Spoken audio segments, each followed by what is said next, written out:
Hey, what's up guys? It is your girl, Coach LeighAnn, down here at LeighAnn Fitness in Plainville, bringing you more content today. So the video that we are gonna be doing today, we are gonna be talking about hip external rotation.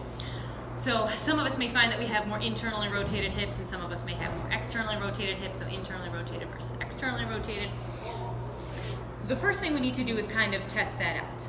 So what we're gonna do is kind of pay attention to our feet.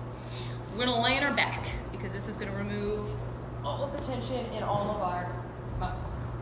So if I'm laying on my back and you look at where my feet are extraordinarily close to the ground. So a normal amount of external rotation, the average person should be here where the feet would fall a little bit because gravity takes its course, but that's about as far as they should go.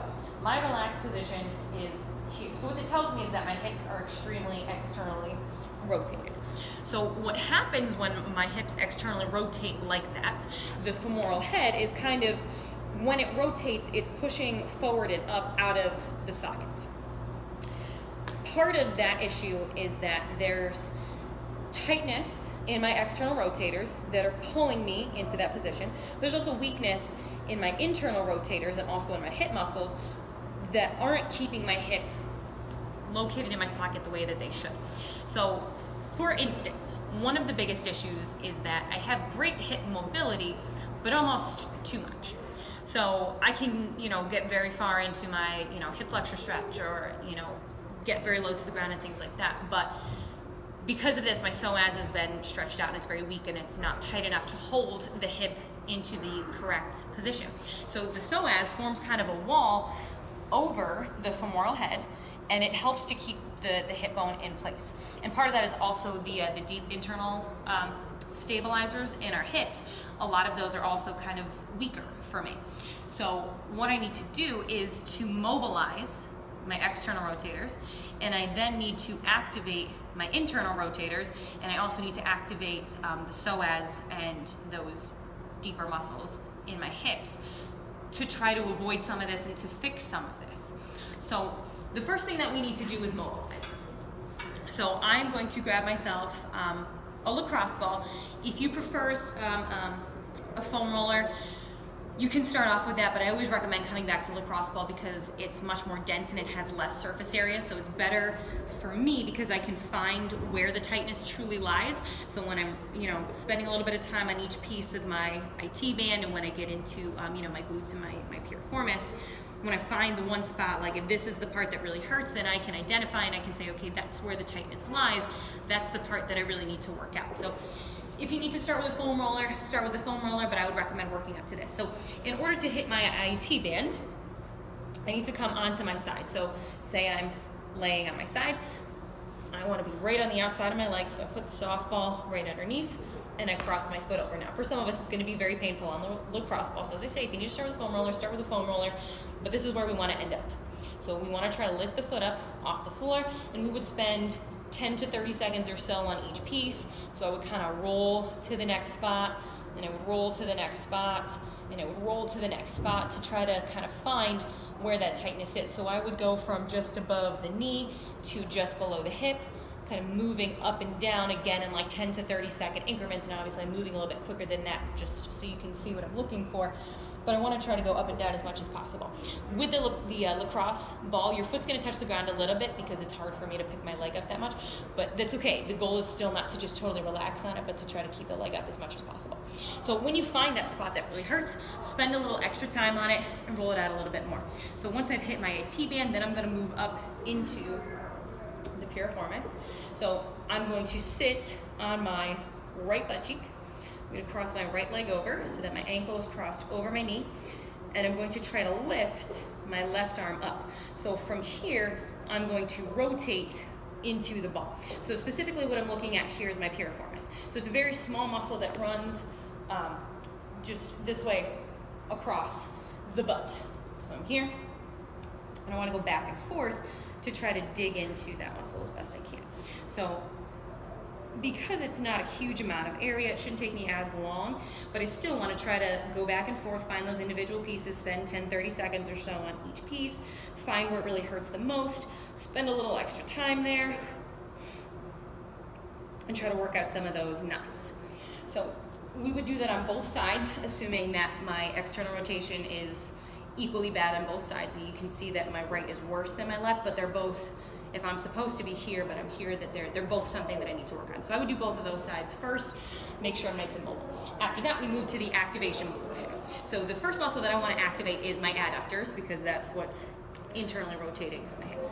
So one exercise that we can do to activate the adductors is to grab ourselves a band. And we're gonna put it, I like it just above the knee, so it's not putting any pressure on the knee. We don't wanna put the band on the knee itself. So I find the right angle so that the attachment straight here, I'm perpendicular to it, so it's a 90-degree angle from the band to my leg. So I'm gonna lay on my back with my feet on the floor. I'm gonna start in a neutral position. I'm gonna let the leg fall out toward the attachment. Then I'm going to activate the adductor and pull the leg back to neutral. I'm going to pause there for a second. I'm going to control on the way back out, and I'm going to pull back in, activating that adductor on the inside of my leg. So we should feel that fire up pretty quickly. Now what we want to make sure that we're doing is that we're not letting the leg fall out, and we're not throwing it back in, and we're not rushing from one into the next. We want to give it a solid like 2 to 4 seconds on the way out. Give it a good 2 to 3 second hold to make sure that we're getting all the bits and pieces. So I would do about 10 reps on each side, and then we can move on from there.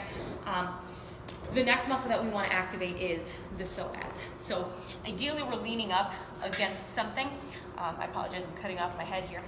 So if I have a wall, the wall's even better, but I'm right against the rig, so I'm going to start with my feet out slightly in front of me. I'm going to pull the knee up, and I'm going to pull it past 90 degrees so that I can activate the psoas, and I'm going to let go, and I'm going to try to hold the leg there for about 5 to 10 seconds. I'm going to put it back down. So I again want to do about 10 reps or so on each side to make sure that I'm activating the leg. So the psoas again is this muscle that runs here that's in our hip.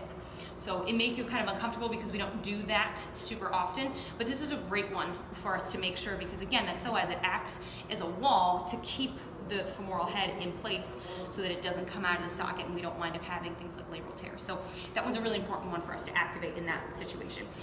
The other one that we can do to activate the internal rotators, this one is very challenging, especially for me. We're gonna lay on our back, and we're just going to kind of relax the muscles. And what we want to do is kind of think about locking the muscle into place. So if you watch, especially where my toe goes, I'm going to roll the right hip and I'm going to lock it into the socket. So relaxed muscles everywhere else. I lock it in and I relax. So I'm pushing my back into the ground so that my abs are active. There's no arch in my back. There's no pain in my back. Roll the leg in, lock it into place, and relax. So what I'm making sure that I'm doing when I'm pulling this leg in is I'm not using my quad and I'm not using my glutes to try to move the leg. I'm trying to use the deep internal rotators in my hip to try to get that leg locked into position. So that one may be harder for some of us to get. That one is one that, you know, I'm currently still working on. It's not the smoothest of movements for me. The toughest thing is going to be making sure that we're not using the big muscles first. So these muscles are what we call local stabilizers. So those need to activate before our global stabilizers do, so that the local's in tighter to our core.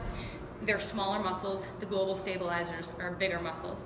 So we want to make sure that this happens before this happens. So another problem that we see with people who have too much of this external rotation is that the global muscles, for example, the quads, the glutes, things like that, are very strong, but the internal stabilizers, or sorry, the local stabilizers are not nearly as strong.